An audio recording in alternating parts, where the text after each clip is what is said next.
This is Damian Macy, and I'm representing Friends of the Marshall Public Library on our oral history project. Today is Wednesday, August the 12th of 2015, and I'm visiting with Jeff Murphy, whose long-term memory is going back to his family, some of the early residents around Marshall, and he's also in business here in Marshall, and I'm in his office at Marshall Mutual. So with that, I'll introduce you to Jeff. Okay, thank you, Damien. As Damien said, my name is Jeff Murphy. I was born in 1970 to the parents of Tom Murphy, Lane Murphy.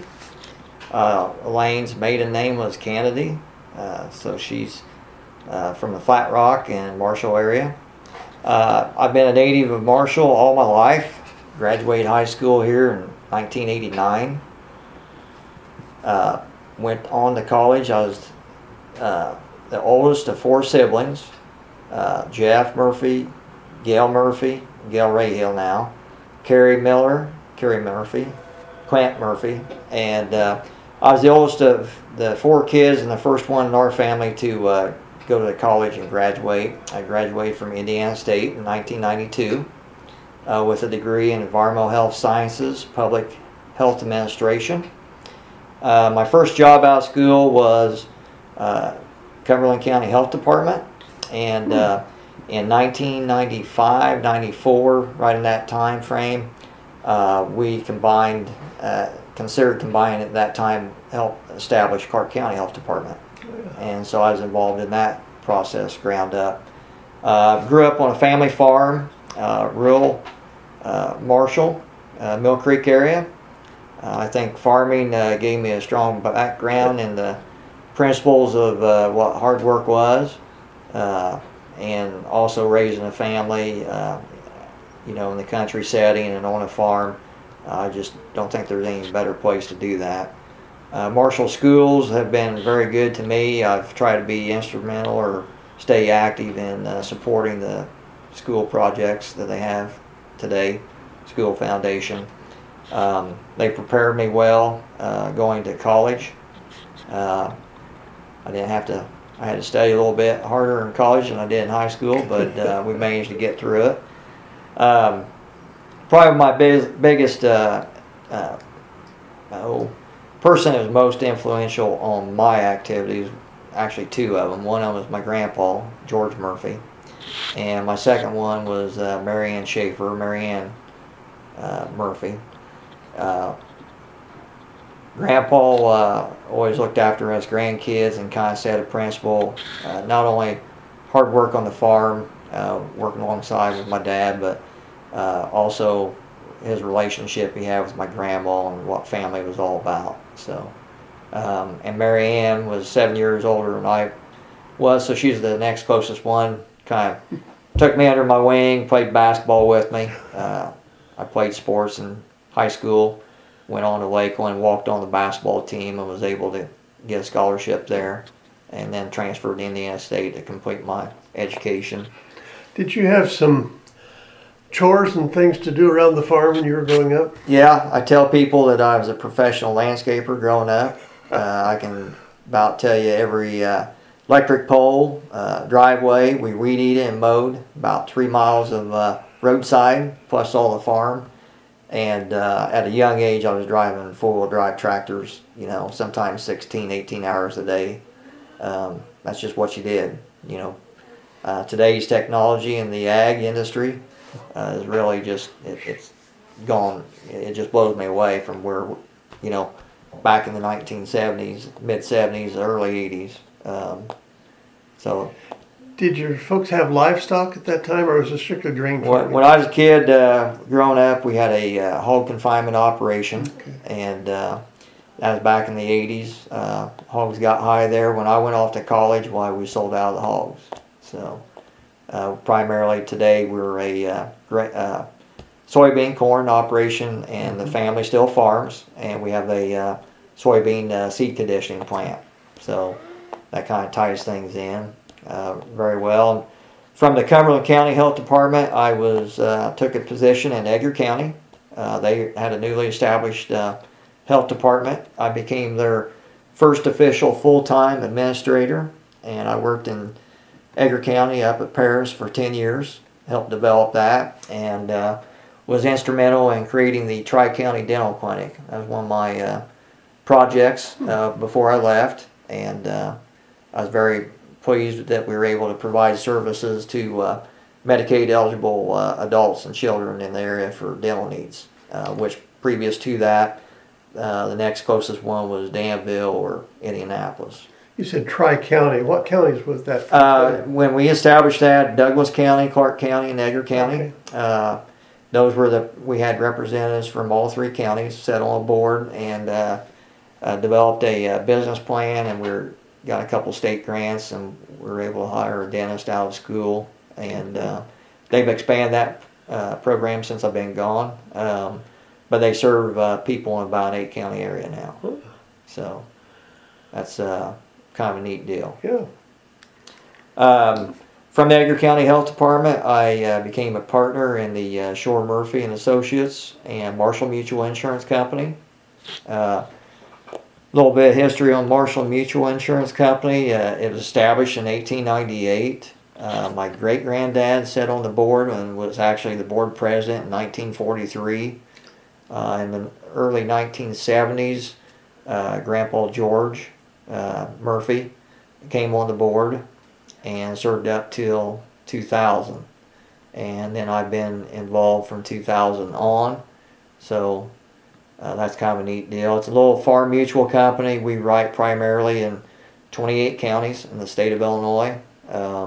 We provide home, farm insurance, liability insurance. Don't write any auto insurance, but there's only about 64 farm mutuals in the state of Illinois. And 2 years ago I served as the IAMIC chairman, which is the Illinois Association of Mutual Insurance Companies.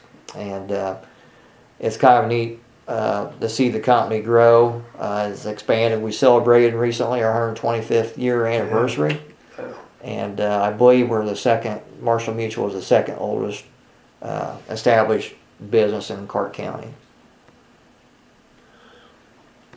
Did you think growing up someday I might like to be in that business, or was that kind of far from your thoughts? To be honest with you, when I went to school, I had full intentions of going into the Environmental Protection Agency. Growing up on a farm, we dealt with regulations at that time that were being developed on the Clean Water, Clean Air Act, and as I was going to school, growing up on the farm, seeing that farmers, how they were stewards of the land, they were concerned about, protecting the environment, preventing erosion, kind of contrary to what our federal government, state government sometimes passes laws and regulations and comes down on the agricultural industry, but I wanted to get into the Environmental Protection Agency, and then that led into public health. So insurance was the farthest thing from my mind, and besides I knew I needed it to drive my vehicle.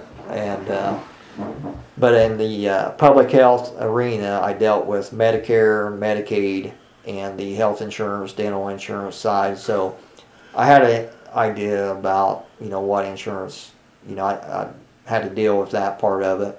But when I was asked to come into the business, primarily the main reason I chose to leave the health department was because my family had been involved with Marshall Mutual, and I had a little history there and knew about it. Did you have a favorite subject in school that might have led towards the decision on insurance business?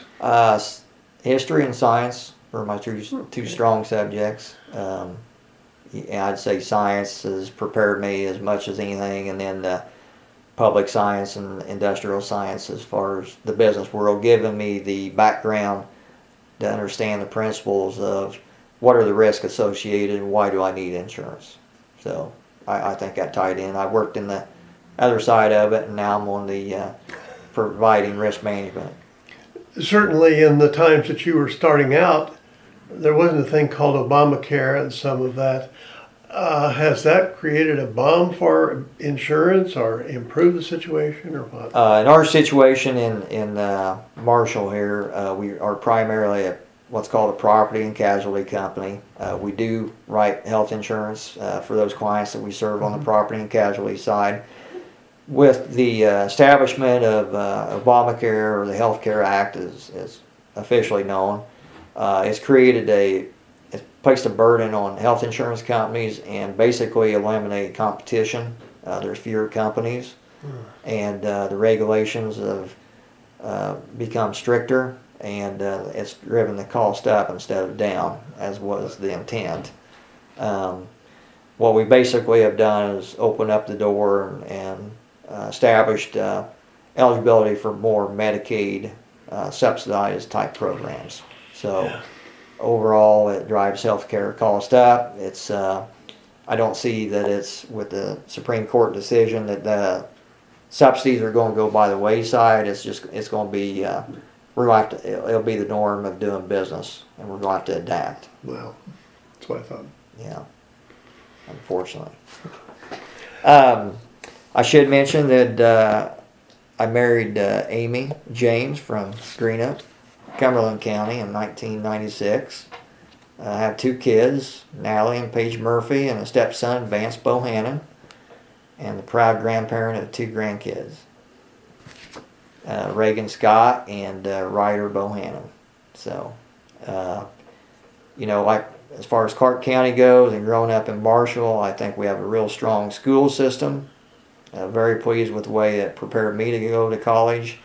My kids have benefited from Marshall school system, and they plan on going on to college. And as far as raising a family, rural America, hometown values, I don't think it gets any better. Do you think most or your family may stay in the Marshall area then, you think? I think most of them will. My siblings all live within about 3 miles of where we grew up. I traveled the furthest away out of college, worked away for a little while, and then moved back. But I think the roots are strong in Clark County.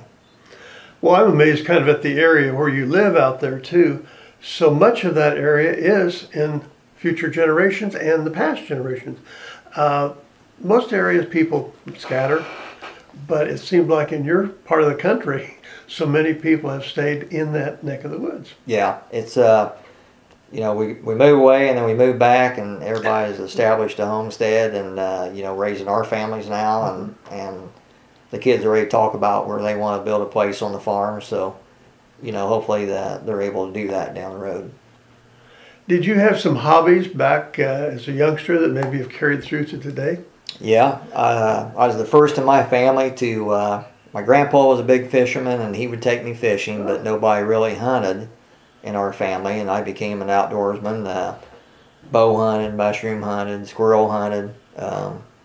Respected the land, and that's carried over to today. I compete nationally and travel with coon dogs. I raise red bones and go to competition trials with them, and have involved the family with that, and all my kids deer hunt with me, and they respect the game and the land, and we don't take anything that we don't use, and so I think I provide a good background on the principles of life. And do you get into any of the bow hunting? I do bow hunt. I probably enjoy that as much as anything. If I don't care if I take a deer or not. It just being out there and the sun coming up, just and seeing animals. That's the neat thing. Have you gone out somewhere in the true wilderness to do some hunting? Yeah, I took a trip to Nebraska with a good buddy of mine, Tom Burnside, and we went mule deer hunting and kind of a rough it, type do-it-yourself hunt. And next year we'll be going to Colorado to a drop camp up in the mountains, and you camp on your own for 5 days. So, looking forward to that. That get a little too rugged, or? By the time you're done, you're ready to come back home. Your wife mentioned, or you mentioned your wife is from this area too. Is that part of the fact that you enjoy being close to family on both her side and yours? Yeah, we're kind of homebodies. She worked in the public health. She's a registered nurse, and when we got married, moved out on the farm, she worked part-time at the family seed business. and which was nice. My mom, I should mention, my mom was a big part of raising the way we raised our kids, because Mom always had a meal, was home taking care of us kids, and I wanted that for my kids when I started having kids. Amy was fortunate enough to work part-time and be able to stay home with the kids and run after them, and I think that's important. So, are your children going on to school? Yeah, my daughter Natalie starts Lakeland this fall, and Paige is just a sophomore in high school. So they both have goals, individual goals that they want to accomplish, and hopefully they'll be able to do that. So with your movement into the insurance business, have you ever looked back and said, "Oh, gee, I wish I may have done such and such or gone another direction"? No, I think things happen for a reason, and I've been blessed with opportunities. Dwight Shore, that asked me to come into the insurance business, was instrumental in part of that decision. I graduated with his son Doug, so I knew the family, and that made me comfortable as far as taking on that risk and responsibility. But it's a neat industry because you're providing a security for people. I've had people that have had a fire and they call you in the middle of the night, and it makes you feel good that you're able to do something for them. And I've enjoyed always working with people, even the public health, so it's kind of carried over to the insurance side of it. So it's a new adventure every day. Of course, it is a service business, and I'm sure there must be some frustrations along the way, though, too, in dealing with people. Yeah, any position you have, whether you work for somebody, whether you're managing an office, you're going to deal with people that, communication is a big part of it, and not everybody is going to be happy with a decision that's made. You try to do your best, and at the end of the day, if you make a mistake, learn from it and try not to do it again. But service, in the service industry, there's going to be unhappy people, and were you married in Greenup or? I was married. Yeah, we were married at the First Congregational Church. My family's attended that since. The one here in Marshall. Yeah, right here in Marshall.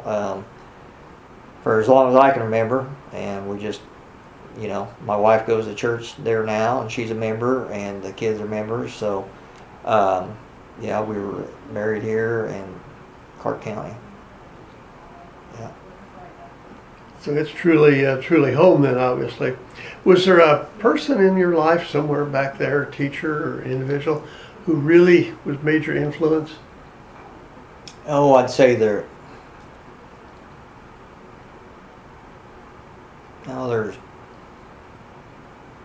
in junior high, I really enjoyed history, and one of my favorite teachers was Nellie Bennett. And he had a unique sense of humor, and he would challenge you as far as whatever history lesson we might be.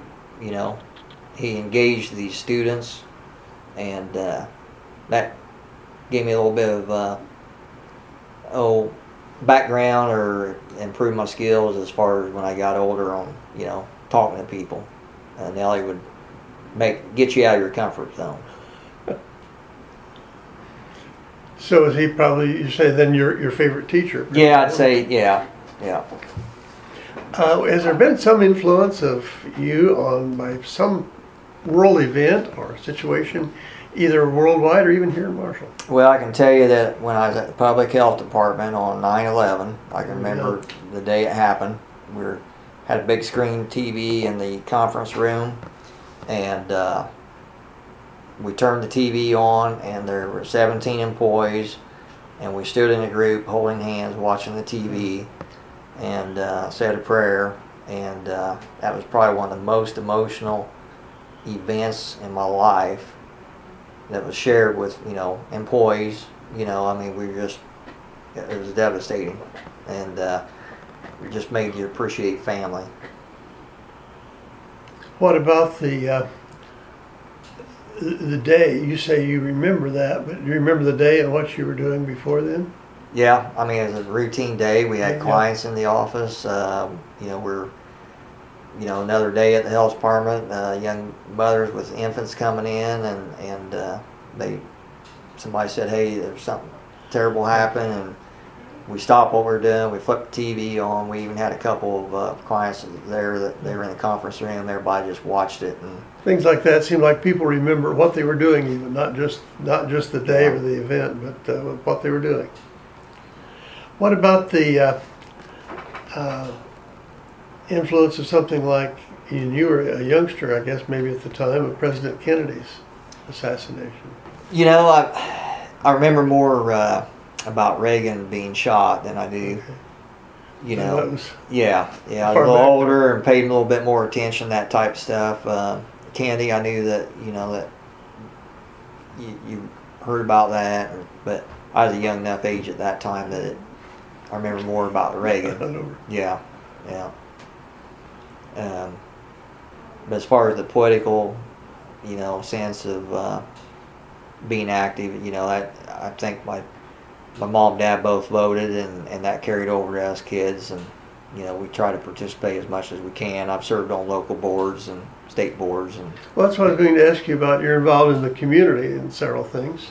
What's some of your involvements there? member of Rotary. I've been a member of the back when Marshall had the JC's club years ago. I was a member of JC's. When I was up at Paris, I was a member of Kiwanis group up there and served as past president. I've served on the Extension Council, Extension Board here in Clark County for 4-H, and you know, try to give back to the community whenever we can. I serve as the church treasurer, and now I'm also a member of the Clark County Marshall Coon Hunters Club, and serve as the treasurer of that club, which is an organization of sportsmen that get together and hold events throughout the year. So I try to get the kids involved. I know I've drugged my kids out early mornings on Saturdays to pick up trash for Rotary along the highway, and sometimes they wonder what we're doing, but they also probably had stories to tell about stuff they found too along the highway. But hopefully that'll carry over to them, and when they're old enough that they'll participate some way in their community. Have you ever considered or thought about getting into the politics or political No, arena? the political arena, you know, I've dealt with dealing with county boards, developed ordinances, and in the business I'm in the service industry, I feel giving back to civic organizations and being active is probably you know, wiser move than getting involved in the political arena. I'll cast my vote. You've seen, going back to the farm thing, you've seen a lot of changes in the farm. What's been the most significant thing that has created the I'd say change there? one of the biggest challenges, or one of the things in our industry, growing up on the farm, when you know you drove a 4-wheel drive tractor that cost $50,000. Today, you get a 4-wheel drive tractor, it could be $250,000 or $300,000, and that presents unique problems for insurance companies. Sure. These farms are becoming larger. You have more equipment, more expensive equipment, and when you have a loss, it can be a rather large loss. And so it's important to understand the farming industry, what the farmers are doing, and growing up on a farm and participating and having an active family farm, you know, that's helped me improve my business on the insurance side.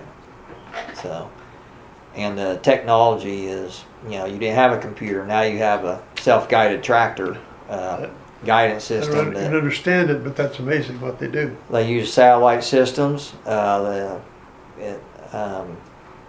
You can go in, put fertilizer in a 9-inch strip in a field, and go back the next spring, and you can plant in the middle of that strip within an inch. Just pulling into the field, and the tractor tells you what you're doing. So it's pretty amazing. A little scary too. Yeah. With that increased cost of farm equipment, and obviously cars cost more and all, and that's been, I'm sure, a change for the insurance industry, but we're right here in kind of a thing called Tornado Alley, and with hailstorms and all, does that cause some concern? It does. Each of the insurance companies we deal with have reinsurance coverage over the top of them. And anytime there's a large natural disaster, be it in the Midwest, coastal areas, it affects the premiums that they pay for their reinsurance, and then that drives the rate increases on a local level. So, that's always a concern. My favorite channel is the Weather Channel and the local news, and my weather app on my iPhone. So in the insurance industry, if the wind doesn't blow, you have a good year. If the wind blows, you have a bad year. And how strong it blows. Yeah. Do you see changes in the coming in the insurance business? I know in the big companies there's been a lot of consolidation and mergers. We are seeing your larger companies kind of dictate what it has a trickle-down effect on what happens with the smaller companies. We are seeing larger companies pass mandatory 1%, 2% deductibles. So in the future, you'll probably see, especially on wind and hail, you'll have a higher deductible. Companies are putting on restrictions, actual cash value restrictions on a roof. So if your homeowner roof is 15 years old, instead of having a replacement cost, now it becomes actual cash value.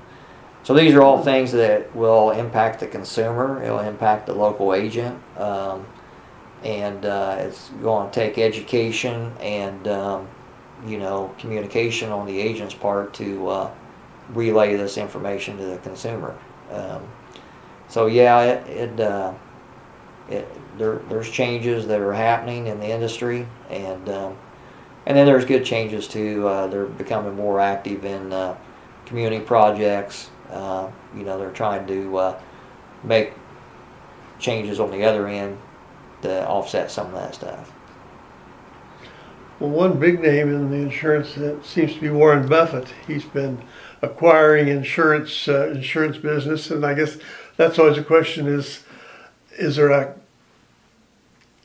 lack of competition maybe coming out in that field? Well, we're what's considered an independent agent, which I like because we have a company selection. Right. So if we see a consumer's homeowner premium for the year jumps a certain amount, we can compare it to other companies, and in some cases, most cases, we're able to move that, reduce the cost. There's what's called captive agents, and captive agent is you represent one particular company, and then if that company has a bad year, then whatever that rate is, that's what you have. So I like being an independent. I like having choice. I think that there's enough companies out there at this point in time that it drives competition, and I think it should be a competitive market. I think what we've done on the healthcare side is eliminate competition. So you're seeing more consolidation, larger companies, and the fewer players you have, it's going to impact the consumer in a negative way. So, I still think we represent our consumers, and we need to watch and look out for them. And the more companies you have, the better off you are. With all the modern conveniences and everything that we have all around us, is there something you can say, I just couldn't live without that?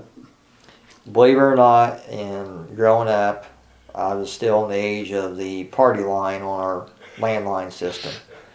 In our community, we pick up the phone and you could talk to your neighbor, or your neighbor might be listening to what was going on. In today's day and age, the cell phone is instantaneous computer at your fingertips. And, I don't like my kids, texting and all that stuff all the time, but in our business, I can be anywhere out of the office as long as I have service.